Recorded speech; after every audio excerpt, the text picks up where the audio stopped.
সোণাৰী বৰুৱা নগৰৰ ফিদা আলিৰ এখন দলঙে পথাচাৰীলৈ আনিছে বিপদৰ শংকা।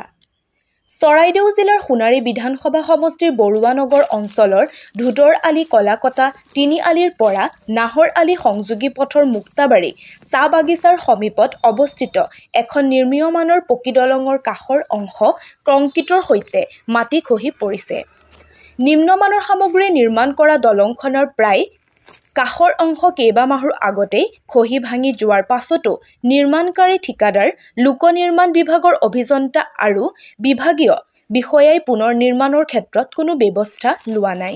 পথটোৰ ভগা অংশ অতি সোনকালে নিৰ্মাণ কৰিবলৈ টাই আহোম যুৱ পৰিষদ কেন্দ্ৰীয় সমিতিৰ যুটীয়া সম্পাদক ৰিবুল বৰগোহাঁই, অসম জাতীয়তাবাদী যুৱ ছাত্ৰ পৰিষদ চৰাইদেউ জিলাৰ সমিতিৰ যুটীয়া সম্পাদক চন্দন বৰগোহাঁয়ে দাবী জনাইছে।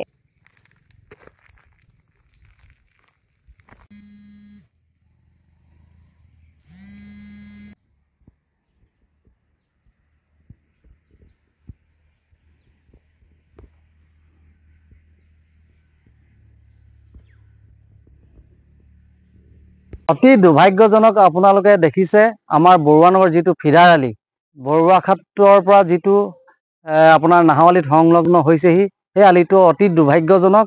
আপোনালোকে দেখিছে মুক্তাবাৰীৰ ওচৰৰ যিখন দলং, সেই দলংখন যিটো আমাৰ ঠিকাদাৰসকলে নিৰ্মাণ কৰিছিলে, এই যিটো কাৰ্পেটিং বহাইছিলে, সেই কাৰ্পেটিংটো অলৰেডি খহি মাটিটো তললৈ খহি গৈছে আৰু এডোখৰ বৃহৎ দহলে পৰিণত হৈছে। গতিকেলৈ আমি চৰকাৰক অনুৰোধ জনাইছোঁ, গড়কাপ্তানি বিভাগক অনুৰোধ জনাইছোঁ, চৰাইদেউ আমাৰ গড়কাপ্তানি বিভাগৰ ইঞ্জিনিয়াৰ হওক, উচ্চস্থ বিষয়া হওক, সকলোকে আমি অনুৰোধ জনাইছোঁ যাতে এই মানে যিটো কাষ খহি গৈছে, সেই কাষটো অতি সোনকালে নিৰ্মাণ কৰিবৰ বাবে আমি অনুৰোধ জনাইছোঁ।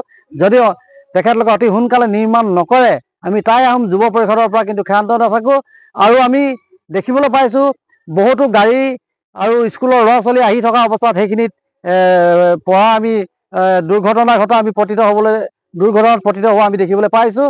গতিকে অতি সোনকালে আমি সেইখিনি নিৰ্মাণ কাৰ্যত নিৰ্মাণ কৰিবলৈ আমি অনুৰোধ জনাইছোঁ।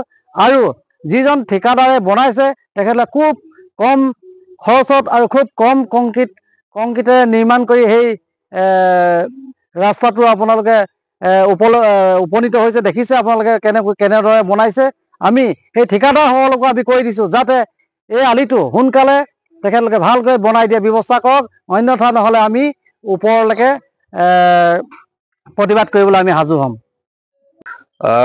ধুদৰ আলিৰ পৰা যিটো এটা ৰাস্তা, আচলতে ধুদৰ আলিৰ পৰা ফাট খাই আহি আজি আমাৰ নাহৰআলিত সংযোগ হৈছেহি, সেই ৰাস্তাটো হৈছে ফিডাৰ আলি।